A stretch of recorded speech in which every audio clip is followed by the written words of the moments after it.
যেমন কর্ম তেমন ফল। ফল গত জন্মে যেমন কর্ম করেছেন এই জন্মে আপনাকে ফল পেতে হবে। এই জন্মে যেমন কর্ম করবেন এর পরের জন্মে আপনাকে ফল পেতে হবে। এটা সত্য না সত্য নয় মা? বাস্তব। বেশ, তাহলে এই জন্মে কর্মটা আপনাকে ভালো করতে হবে, সঠিক পথে চলতে হবে, মিথ্যা কথা বলা চলবে না, সত্যের পথে চলতে হবে, আর কি সব সময় হরিনাম করতে হবে, তবেই সঠিক পথ আপনি অবলম্বন করতে পারবেন। সে তত্ত্বটা আপনাদের আজকে খুলে বলছি। এই যে আপনারা এই যে সকাল থেকে হরিনাম মহাযজ্ঞ হচ্ছে, সবাই বসে বসে হরিনাম শ্রবণ করছেন, গত জন্মে নিশ্চয়ই ভালো কাজ করেছেন, তাই আজকে আসনে বসে হরিনাম শ্রবণ করছেন। যেমন কর্ম তেমন ফল, তার তত্ত্বটা খুলে বলি, ভালো করে মনোযোগ সহকারে শুনবেন। যদি এই তত্ত্বটা শোনেন, আমি আশা করব আপনাদের পথটা নিশ্চয়ই উন্নতির দিকে যাবে।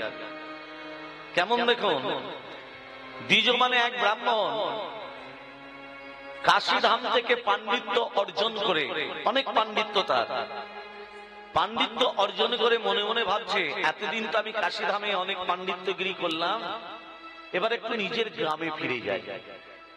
ব্রাহ্মণ কি করেছে, নিজের গ্রামে ফিরে এলো। যখনই কাশীধাম থেকে নিজের গ্রামে ফিরে এলো, আজকে রাজা তখন সন্ধান করে ওই ব্রাহ্মণকে নিমন্ত্রণ করলো, ব্রাহ্মণ তোমার এত পাণ্ডিত্য ভিতরে, তুমি এত বিদ্যমান, আজকে রাজমহলে তোমার নিমন্ত্রণ রইল। ব্রাহ্মণ নিমন্ত্রণ রক্ষা করবে বলে রাজার কাছে এসেছে। রাজা ব্রাহ্মণকে দেখে বলছে, ব্রাহ্মণ পণিপাত। প্রথমে একটা শিক্ষার কথা, পণিপাত কেমন করে প্রণাম করে? মা দানা দান বাপা আদি গুরিয়ে প্রণাম। কিন্তু আমাদের হাতের কোন দিকটা শুদ্ধ, এই দিকটা না উপর দিকটা? এই দিকটা যদি শুদ্ধ হয় তাহলে এইভাবে প্রণাম করতে হবে। আমাদের হাতে শুদ্ধ হচ্ছে এই দিকটা, তাহলে হাতটাকে এইভাবে ঘোরাতে হবে প্রণাম। ব্রাহ্মণকে বলছে, ব্রাহ্মণ পণিপাত। হ্যাঁ বলো। আচ্ছা ব্রাহ্মণ, তুমি এত পাণ্ডিত্য অর্জন করেছো, আমার রাজপ্রাসাদে তুমি রাজপুরোহিত হিসাবে নিয়োগ হয়ে যাও, রাজপুরোহিত। ব্রাহ্মণ তখন হাত জোড়ে করে বলছে, রাজমশাই আমি বিদ্যা অর্জন করেছি, কারো অধীনে থাকতে চাই না। আমি বিদ্যা অর্জন করেছি, কারো রাজভিত্য হয়ে থাকতে চাই না, রাজ কর্মচারী হয়ে থাকতে চাই না। আপনি রাজা, আপনি যদি আমাকে আদেশ দেন, আপনি যদি মনে করেন আমাকে একটা মন্দির নির্মাণ করে দিন, ওই মন্দিরে বসে বসে আমি রাধা মাধবের সেবা দেব, আর রাধা মাধবের সেবা দিয়ে সেই প্রসাদ আমি পাবো। আমরা রাজভিত্য হয়ে থাকতে চাই না। আমি বাড়ি বাড়ি ভিক্ষা করব, ভিক্ষা করে যেটুকু পাই রাধা মাধবের সেবা দিয়ে প্রসাদ পাবো, যদি আপনি মনে করেন। ব্রাহ্মণ, তাই হোক, তোমাকে আমি মন্দির করে দেব। ওমা ব্রাহ্মণকে মন্দির করে দেওয়া হলো। ব্রাহ্মণ রাধা মাধবকে বসিয়ে রাধা মাধবের সেবা দেয়। ব্রাহ্মণ কেমন করে রাধা মাধবের সেবা দিচ্ছে ভালো করে শোনেন। ओं धाय स्वादा सौवित्रग मद्रवत्ते नारन सर्जजासन सन्निवेश्य करवान कनक कृन्नलवान क्रीडिहारि हिरणमय बहुधीत शंख चक्रण। ओं नमो नारायणाय नमो नमो भगवते वासुदेवाय नमः। ओं बाबा हों बाबा कर्मः पावन पाप सम्भव तै मंग पुनर्गच्छन् सर्व पाप हर हरि हरे पुनर मदकैत भारे गोपाल गोविंद मुकुंद सौरे यज्ञेश्वर नारायण कृष्ण विष्णु निराश्रय मानि जगदीश रक्षा। ओम सुदास्तम विसंजप्त ब्रह्मा विष्णु महेश्वर वासुदेव जगन्नाथ तथा संकर्षण प्रभु अद्वैतस्य निरुद्धस्य भावमुक्त विजयारति आखंडं भगवान गौरीदासदा पूर्ण पवन सैव धन तथा सैव पंचन से तदीकपाल पंचदस्यदा किति लोकिते मेधा पुष्टिष्यत खमामुति बुद्धि अजब क्रांति शांति दृश्य समादर हे कृष्ण मन संचंद धर्म कामत सिद्धये ओम सर्व मंगल मंगल्ये शिवे सर्वत्र स्वाधिके शरण्ये त्र्यंबके गौरी नारायणि नमस्तुते सृष्टि सिद्धि विनाशनं शक्ति भूते सनातनी गुणस्य गुणमयी देवी नारायणि नमस्तुते নাতিয়া হরিদ্রানা পরায়ণে সর্বশাস্ত্র হরে দেবী নারায়ণ নমস্তুতে গুচ্ছাতি গুচ্ছকম চিত্তাং তং বিহারস্মাৎকৃতাং জগৎ সিদ্ধি ভবতু মে দেবী তৎপ্রসাদ সুরেশ্বরী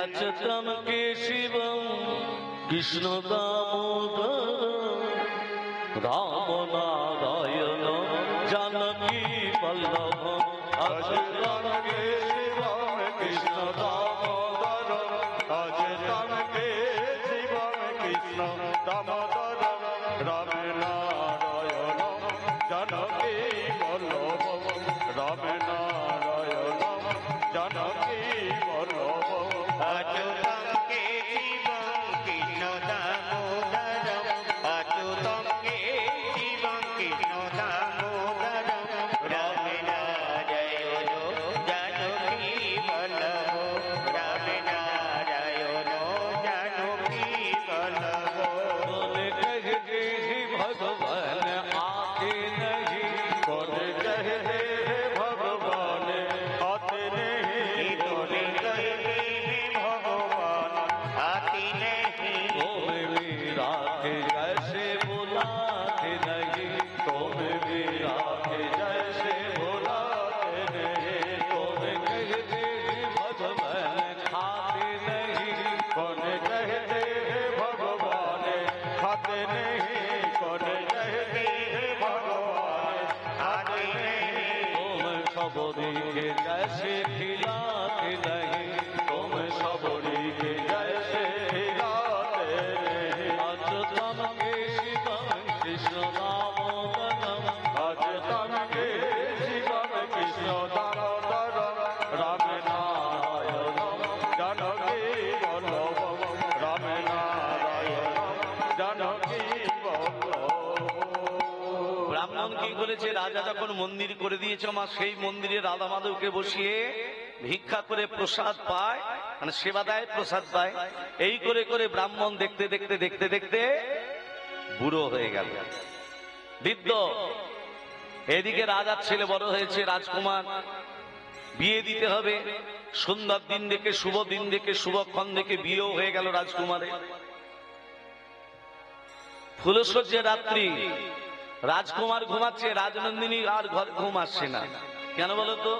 নতুন জায়গা, নতুন ঘর, নতুন বর, ঘুম আসবে না ঘুম আসছে না।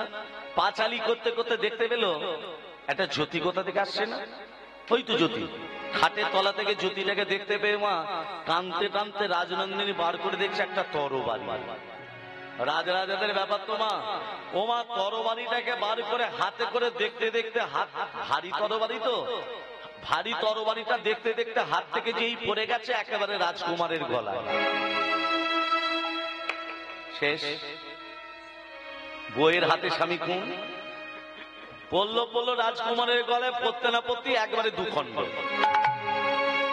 মনে মনে ভাবছে সকাল যখন হবে রে বাবা, একমাত্র ছেলে বলে কথা, রাজা যদি রাজা তো জানতে পারবি আমার গদ্দানা থাকবে, স্বামীর সঙ্গে আমাকে মরতে হবে। সকাল হয়ে আসছে, ভোর হয়ে আসছে। ওমা সেই বুড়ো ব্রাহ্মণ, সেই বৃদ্ধ ব্রাহ্মণ কুয়ো থেকে জল তুলে স্নান করবে বলে, কুয়ো থেকে জল তুলে স্নান করবে বলে কুয়োর কাছে এসেছে। আহা, যেই স্নান করবো বলে জলটিকে তুলেছে, রাজনন্দিনী দেখতে পেয়ে বলো বাঁচাও বাঁচাও বাঁচাও বাঁচাও বাঁচাও। সমস্ত প্রহরীরা ছুটে এসে বলছে রাজনন্দিনী কি হলো? বলছে আমার স্বামীকে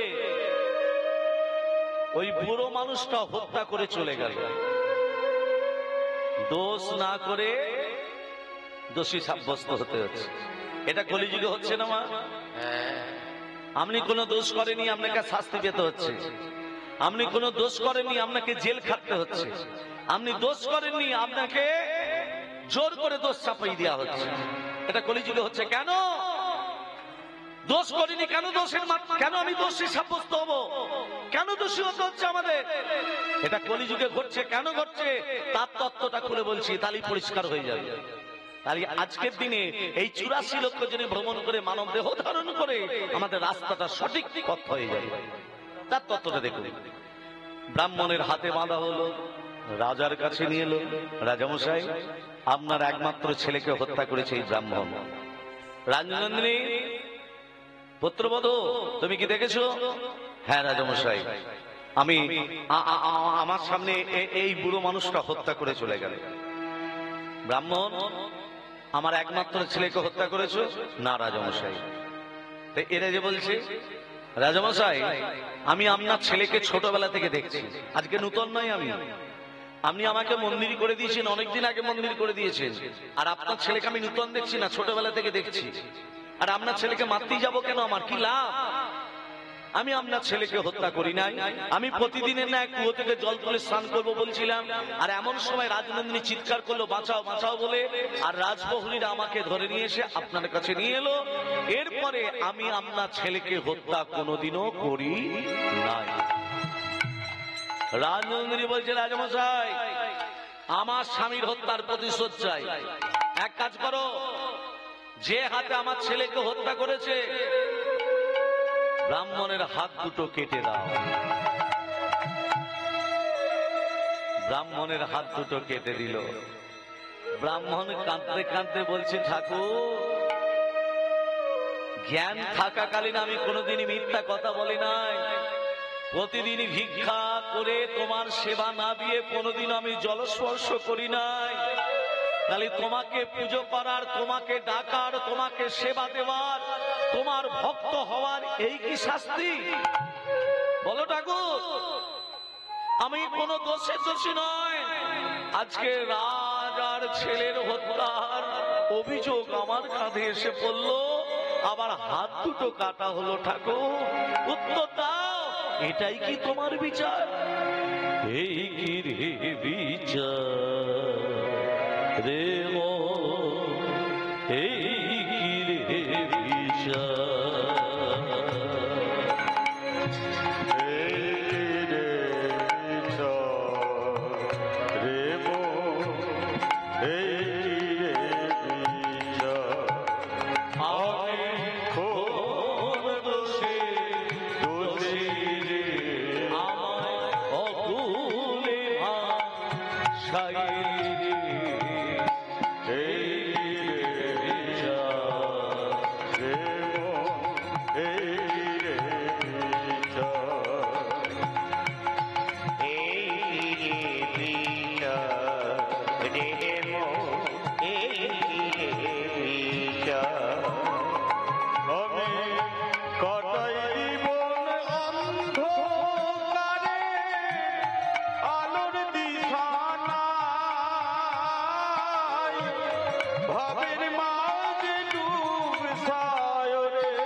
प्रेम से बोलो राधे राधे। ভক্তমন্ডলী ভক্তিমতী মা ব্রাহ্মণ কাঁদতে কাঁদতে হাত কাটা অবস্থায় বললো, আমি আর এই গ্রামে থাকবো না, আমি যেখানে ছিলাম সেখানেই চলে যাই। কোথায় ছিল? কাশীধামে। ব্রাহ্মণ কাশীধামে চলে এলো। আর কাশীধামে যখন এলো, শুনতে পেলে একজন ত্রিকালদর্শী এসেছে। ত্রিকালদর্শী মানে যিনি ভূত ভবিষ্যৎ বর্তমান বলতে পারে। মনে মনে ভাবলো, আমি তো কোনো দোষ করিনি, তাহলে আমার হাত দুটো কাটা হলো কেন? ওই ত্রিকালদর্শীর কাছে একবার জিজ্ঞাসা করে দেখি, তুই ভবিষ্যৎবাণী বলতে পারে? ত্রিকালদর্শী ভূত ভবিষ্যৎ বর্তমান বলতে পারে? হ্যাঁ, যেই ত্রিকালদর্শী ঘরে গেছে মা, ও মা জ্যোতিষী তখন ঘরে ছিল না। বউ দেখে বলছে, কে? ও হাত দেখাতে এসেছেন, ভবিষ্যৎ জানতে এসেছেন, ওখানে বসুন, আমার স্বামী এক্ষুনি আসবে। আচ্ছা আচ্ছা ঠিক আছে, আমি বসছি। যেই জ্যোতিষী ঘরে প্রবেশ করেছে মা, জ্যোতিষী সহধর্মী বউ বলছে, এলে এবার আসনে বসে সবার গণনা করবেন, ভবিষ্যৎবাণী করবেন। ওই একবার বইয়ের মুখের দিকে একবার তাকিয়ে দেখতে মন যায় না? ঘরে নুন নেই, তেল নেই, আটা নেই, ময়দা নেই। কি কুখানে তোমাকে আমি বিয়ে করেছি? হ্যাঁ, কি কুখানে আমি তোমাকে বিয়ে করে ভুল করেছিলাম? ঘরে একবার বইয়ের দিকে তাকাতে মন যায় না? ছি ছি ছি ছি, নানান কথা শুনিয়ে দিল মা। ঢোকা মাত্রই, প্রবেশ করা মাত্রই জ্যোতিষীর বউ জ্যোতিষীকে নানান কথা শুনিয়ে দিল। আর ব্রাহ্মণ সেটা শুনে মনে মনে ভাবছে, সব থেকে আমি বেশি দুঃখী ভেবেছিলাম, আমার থেকে বেশি দুঃখী হচ্ছে এই জ্যোতিষী। হ্যাঁ, যেভাবে বউ ঠক্কর দিল, আমার মনে হয় আমার থেকে দুঃখী এই বেশি এই জ্যোতিষী। খুব ভুল করেছে সে। ব্রাহ্মণ এদিকে শুনে, ব্রাহ্মণ বলছে, আর আমি কি জানবো, আমি ভুল করে আপনার কাছে এসেছি। আমি ভেবেছিলাম আমার হাত দুটো কাটা হলো কেন? আমি কোনো অপরাধ করিনি, আমি রাজকুমারকে হত্যা করিনি, তার সত্ত্বেও আমার হাত দুটো কাটা হলো কেন? এটা আপনার কাছে জানতে এসেছিলাম, কিন্তু আমি বড় ভুল করেছি। কেন বললেন? আপনি ভুল করেছেন কেন?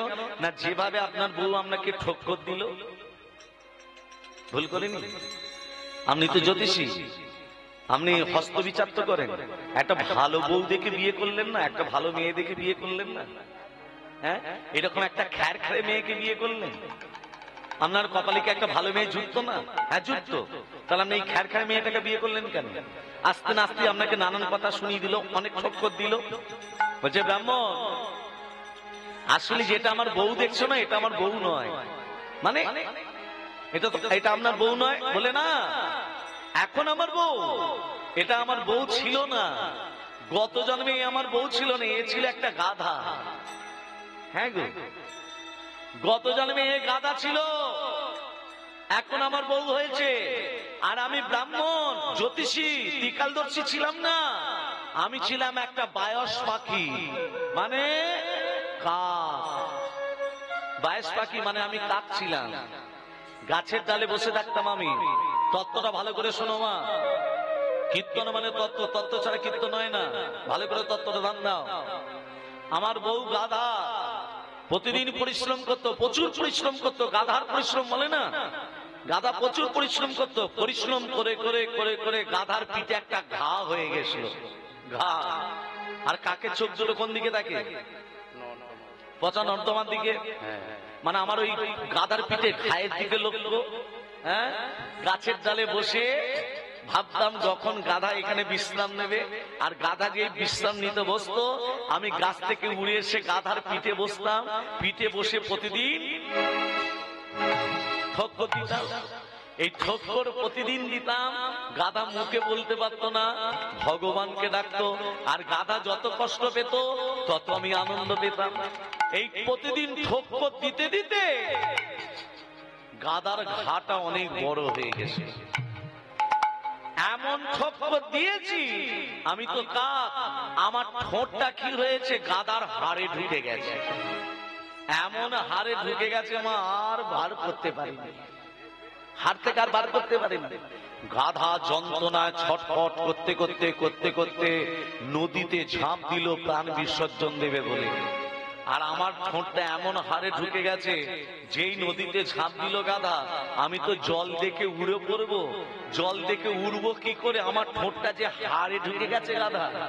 আমি তার উঠতে পারিনি।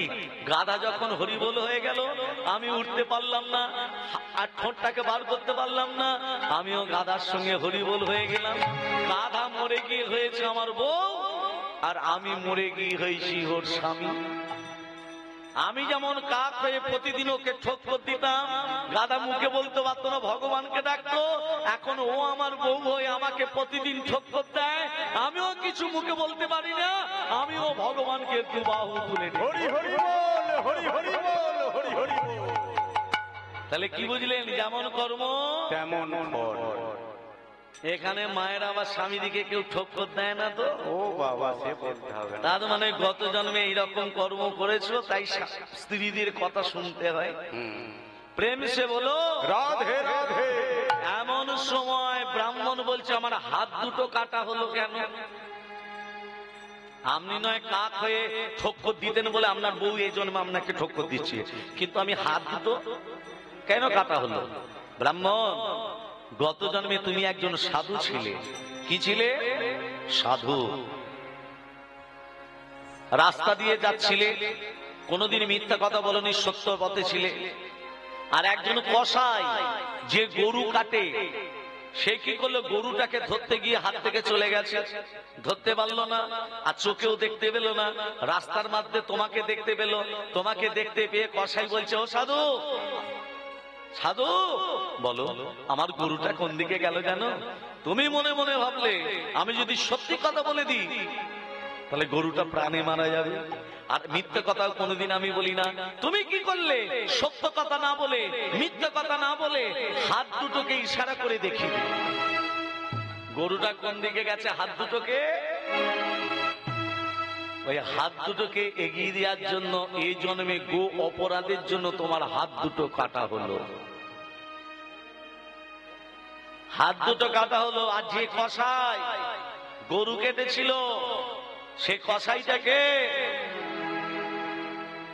কসাইটা হলো ওর স্বামী, আর গরুটা হলো স্ত্রী। গত জন্মে কসাই যেমন গরুটা কেটেছিল, ও স্ত্রী হয়ে স্বামীর গলাটা কেটে গেল। প্রেম সে বলো রাধে